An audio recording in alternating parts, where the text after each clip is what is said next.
এ ভাই শোনো, তোমার লগে একটা বিষয় নিয়ে আমি প্রতিদিনই জ্ঞানের করা হইতাম না। তুমি কবে আলো গবা সেই কথাটা আমার আগে কত। আরে শফিক, এটা তুই কিতা কইতেছস? প্রতিদিন খালি গোছ আমার আলাদা করে দিতাম। এই তোরাই তো আমার সব কিছু, তোরাই তো আমার সব। আমার আলাদা করে দিয়া তোরা কি শান্তি পাইবে? হ্যাঁ, কে রে আমার আলাদা করে দন লাগে কোসে কথাটা? শোন ভাই, তোরার কথা চিন্তা করিয়া আমি সারা জীবন প্রবাসে কাটাইয়া দিছি। আমি পর্যন্ত বিয়া শাদী করছি না। শোনো ভাই, তোমার এই জ্ঞানের কথাগুলো না আমার একটু ভালো লাগতেছে না। তুমি যদি আলোক না হও তাহলে কিন্তু এলাকার মাঠ দোড্ডাইকে নিয়ে এসে আমি সালিশ বহামু, বুঝছো? তোমার কথাটা মাথায় ভালো করে গাইতে রাখো, আমার যেন সালিশ না বহাইতে হয়। আমি গেলাম। হ্যাঁ রে ভাই, কি কইয়া? এই মেম্বার সাহেব, কারণ আপনি তো নতুন মেম্বার হয়েছেন, বয়সে অল্প হইলেও। শুনেন, আপনার একটা বিষয় নিয়ে আমি খুঁজতেছি। কি বিষয় বলেন? বিষয়টা হলো কি, আমার বড় ভাই আছে না, বড় ভাইরে বলছি আলোক হয়ে জমগা, কিন্তু আমার বড় ভাই তো আলোক হইতে রাজি হইতেছে না। শুনেন, আপনার এলাকার মাতবর, আপনার এলাকার মেম্বার, তা আপনার একটু আমার বড় ভাইরে কন। আচ্ছা ঠিক আছে, সবই বুঝলাম, কিন্তু আপনার বড় ভাই তো অনেক ভালো মানুষ, পার্সোনালি আমাকে অনেক ভালো জানে, তো আলোকিতিনকে লেগে সমস্যা কি? শুনেন ভাই, এখন আর ফ্যামিলির মধ্যে ঝামেলা রাখতে চাই না। এই বড় ভাইরেটাই না আমার কোনো লাভ আছে? আচ্ছা ঠিক আছে, সেইটা না হয় বললাম, কিন্তু আপনার কথাগুলো এইভাবে বলা ঠিক হয় নাই, শত হলো আপনার বড় ভাই। আচ্ছা যাই হোক, আমার সঙ্গে দেখা হইলে আমি বিষয়টা ওনাকে বুঝাই বলবো নি। আচ্ছা ঠিক আছে মেম্বার সাহেব, আপনি আমার বড় ভাইরে কইয়া একটু রাজি করান। আচ্ছা ঠিক আছে, আমি গেলাম। হ্যাঁ, আসসালামু আলাইকুম। আচ্ছা ঠিক আছে, ওকে, আসসালামু আলাইকুম। হ্যাঁ জানু ভাই, হ্যাঁ ভালো আছেন ভাই? হ্যাঁ, বসেন। ভালো আছি। কি খবর নিজাম? এই তো ভাই ভালো আছি। নেন চাটা নেন। চা তুমি খাও? না, আমি লইতেছি একটা নেন। আচ্ছা ঠিক আছে। এই আর একটা চা দিয়েন তো। বাইরে ডাক দিলাম, একটা কথা বলার ছিল। হ্যাঁ বলো। এই আপনার ছোটো ভাই আছে না?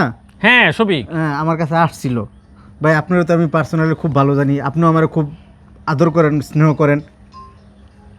তো কথাটা যে কীভাবে বলি, আপনার ছোটো ভাই আসছিল, এসে বলতেছিল সে নাকি আলোক হইতে চায়, আপনি তার আলোক করে দিতেছেন না। ভাই এই বিষয়টা একটু দেখলে ভালো হইতো আর কি। আপনারা তো আমি ওরকমভাবে বলতে পারি না, সিনিয়র মানুষ। আপনার আর বদলে দিত, আমি আজকে মেম্বার হয়েছি। কি বলো নিজাম, আমার ছোট ভাই তোমার কাছে এই বিষয়টা বিচার দিছে?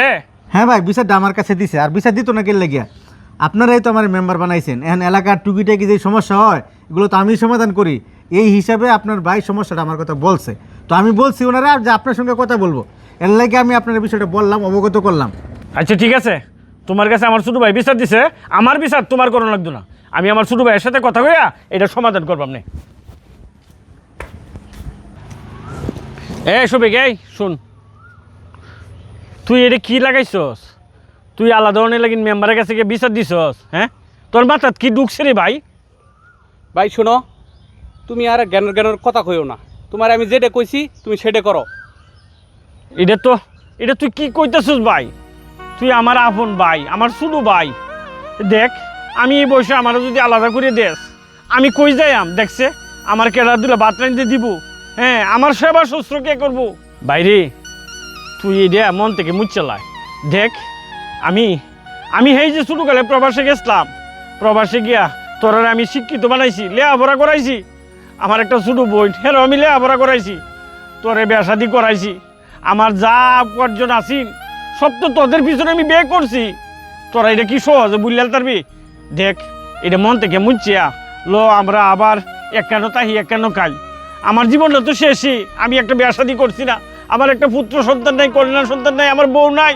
আমি কই যাই আমরে ভাই? শোনো ভাই, তোমার ইমোশনাল ডাইলেক্ট দেয়া আমার দুর্বল করা হইতা না। আমি যে সিদ্ধান্ত নিছি ওইটাই পাক্কা। আর শোনো ভাই, আরেকটা কথা, তুমি যে ইতিমখানা থেকে 5টা পোলা বানাচ্ছ, ওগুলারও খাওয়ামু, আবার তোমারও খাওয়ামু। আমারে কি তুমি বোকা পাইছো নাকি? এতিম কান্নার ফুলা ভান্ডি তোর কাছে বুঝা হয়ে গেছে? তুই কি পর্যন্ত কি পড়ছে গেছস যে এতিম বাচ্চাটি এটির খাওয়ানোর কোটারও তুই আজ দিলে? শোন, অসুবিধা নাই, মেম্বার লাগতো না, চেয়ারম্যান লাগতো না, গ্রামের 10 জনও লাগতো না। তোর যেভাবে সুন্দর হয় এইভাবে কালকে সকালে তুই কেটে নিস আর বাড়িটাও বাট করিস, কেউ লাগতো না, আমিও লাগতাম না। তুই একলা একলা বাট করিয়া তুই যে আমার দেশ, আমি এই বেশ শান্ত না ভাইয়াম, এই বেশ সন্তুষ্ট থাকবাম। কথাটা বুঝছস? মাইসের আশাআশি করিস না, বাইয়ের ব্যাপার আমরা বাইয়ে বুঝ যাবো। শুনো ভাই, তুমি এখনো ভুল ধারণার ভিতরে আছো। তুমি যে প্রবাসে আছিলা, তখন ওই বাড়ির জায়গাটা কিনা তারপরে আমি বাড়িটা বানছি। এই বাড়িতে তোমার কোনো জায়গা হইতো না। তুমি কোন জায়গায় যায় বাড়ি বানাবা এই জায়গায় বানাও, আমি গেলাম। কালকে সকাল থেকেই আমরা আলাদা হয়ে গেছি, বুঝছো? এটাই সিদ্ধান্ত। এটা কি কইলো? আমার টাকা দিয়ে বাড়ি বানাইলো, জায়গা কিনলো, আর আজকে কইতেছে সব কিছু হের নামে, আমি বাড়ি থেকে বাড়িয়ে যেতাম। এটাই হইলো বিচার? হ্যাঁ হ্যাঁ রে ভাইয়ান রে, সারা জীবন প্রবাস থেকে তোরা লাগি টিয়া পয়সা ফাটাইয়া আজকে আমার বাড়ি থেকে বাড়িয়ে যেতে কইলো। থাক, সুখে থাকিস।